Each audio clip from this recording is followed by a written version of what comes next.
let me say that it is not just about 2025 or the new year that's going to remain uncharted. There are life spaces that is uncharted. The uncharted territory. You know how a new year comes with the uncertainty of how we want to navigate it or how we want to go about it.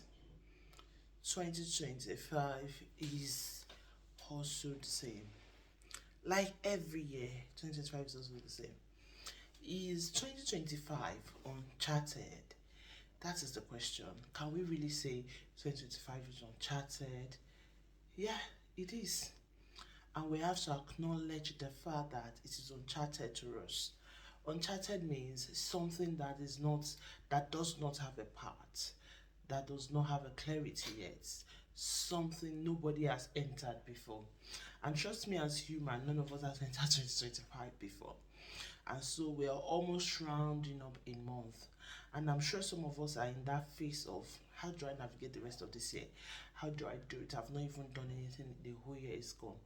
You know what? I think that is the cycle we get ourselves into. Thinking that navigating a year is about doing something new, doing something different. But I think that navigating a year is not just about that. It's about understanding how we worked in the previous year that we don't want to work in the new year. It's about navigating the things we did in the previous year that we would love to do better and give ourselves the opportunity to do more. So, a lot was going on in my mind, and there is just something Holy Spirit told me when I thought, oh, 2025 is uncharted. You know, when you so wish that somebody has gone through something and they can take you through it, alas, you're the only one going through it. No, I don't mean to say you're the only one. I meant to say we are all going through 2025, except we have a time traveler somewhere going through it with us. So let me say that it is not just about 2025 or the new year that's going to remain uncharted. There are life spaces that is uncharted. Childbearing for a new woman is uncharted. Marriage for new couple is uncharted. You get to that thing and you look at it as, how am I going to do it? Your new business is uncharted. A lot of things. But for a new year, it gets overwhelming because we load a lot into it. I want to do this, I want to do that in 365 days. If there is anything I would love us to think about doing, is to reflect on the previous year to make a better decision. Going for something no one else around you have done before is also uncharted. And I just want to do a kind of reflection for me. Is there something you have done before that is uncharted? You know, when you're going to start it, you were scared, and when you continued it, you gained your confidence, and in between, and you're like, oh, it's not really that hard. Write it in the comment section. Can you relate to this? I want to know those that watch this video to this point. Can you relate to it? The feeling and the thought in your head when you were about to start something no one ever has done around you. You try to look for, have I seen people that have done PhD before? Have I seen people that wrote a book before? Have I seen, alas, you did it. And you're like, oh, I can do it. You know what? You need to understand that we have gone through a lot of uncharted territory in life. When you wrote to your jam, when you wrote a lot of things, I don't know where you are in life, but you've gone through uncharted. In fact, to be sincere, we've had uncharted parts as kids, most of it when we're walking.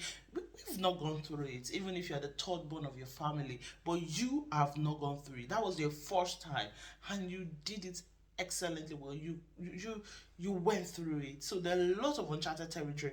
The moment you started writing A, B, C, D, there are a lot of uncharted territory we've gone through.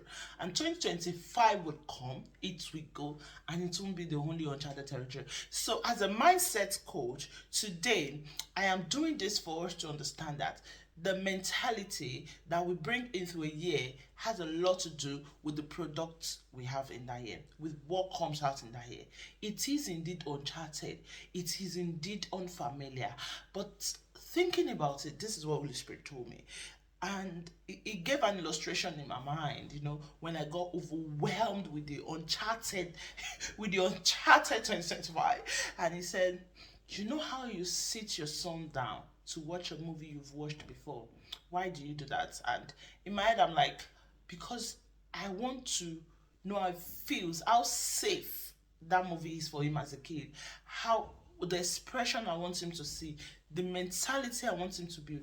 And when I sit down with him, I make sure he gets it. I know where he's gonna cry because I cried there, or some places he cried that I've thought, okay. It helps me to also know him and know his emotion. And God said, "Do you think I will let you go through life that I have not been through before? Do you think I'll let you go through phases that I've not allowed you to go through before?" I'm a Christian, and the voice of God helps my mindset. So when he said that, it got done on me that it is uncharted to me, it's uncharted to you, but trust me, it is not uncharted to God. It's been through it. So it will keep us. No wonder David said, even though I walk through the shadow of the, even though I walk through the valley of the shadow of death, I'll fear no evil. That means there are the Lord has been through a lot of phases of our life, all of the phases of our life, and He's just leading us through it. So we might experience that moment of tears, we might experience that moment of uncertainty, we might experience that moment of sorrow, we might experience that moment of joy. It guides us to ensure we say it right. Oh, did you just see what happened? Did you just see how I saved you? Did you just see how you saved yourself? Did you just see how this happened? Did you just see how this turned around? And I think we need to just relax and enjoy the smooth ride. Finally, I'll leave us with these 5 thoughts that runs through my head every time I consider that 2025 is perhaps uncharted. So the first is that everywhere in life, every phases in life is uncharted. It's unfamiliar, and it's until we live in them, the fear will not go. We will not build that confidence until we live in them. We have to live in the unfamiliar. When we started 2024, it was quite uncharted too. Unfamiliar, but trust me, a lot of good things happen to you. Yet a lot of hurtful things also happen to you. And there we are. Some of us are still carrying that pain, but some of us are also still carrying that healing. And I know a lot of people are still also finding the tone to their voice. And the still on the first one is that every first time is strange, second time is strange, third time it's becoming a norm, fourth time it's becoming regular. So because this is the first time we have been in 2025, nobody has before, except if we have a time traveler that can tell us. But since we do not have, we have a Father in heaven that can do that for us.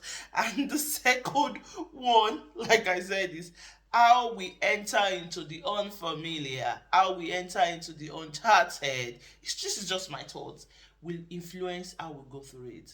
So if we enter uncharted with fear, that is why David said, even though I walk through it, I will not fear. I will not build up fear.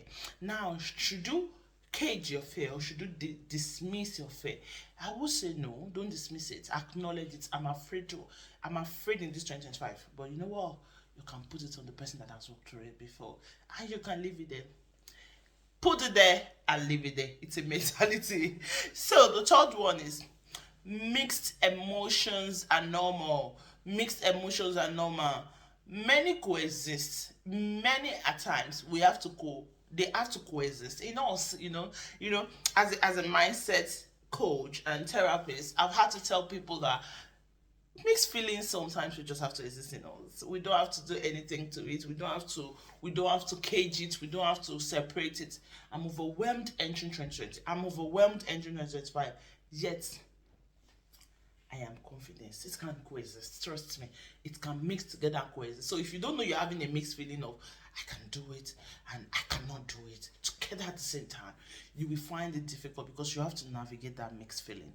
And the fourth thought in my head is perhaps internal stability is more important, such that if I stabilize myself internally, I can and I might be able to stabilize my environment. And trust me, I'm not saying I can, I might, because I do not know.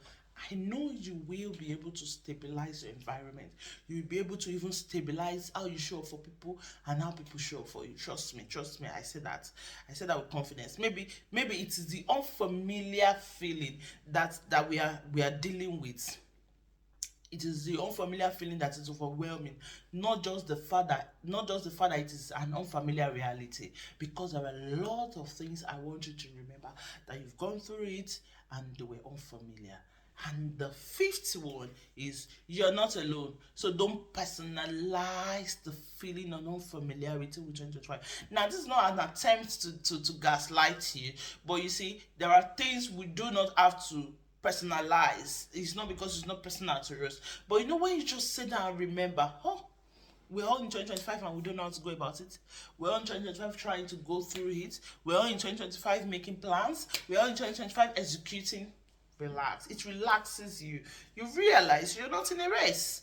You're not in a race. You're living your life. So I would say you should embrace these five things. Embrace these four things. I mean, embrace your fear.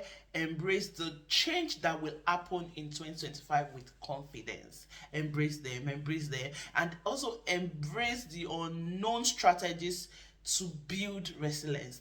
Embrace the unknown, embrace the new informations, embrace the new knowledge, embrace it. And the last one is to embrace the old strategies that you used in previous years. And this is my thoughts that 2025 is overwhelmingly uncharted, yes, but someone went through it. So we have to help ourselves to build familiarity with the unfamiliar, and that will go a long way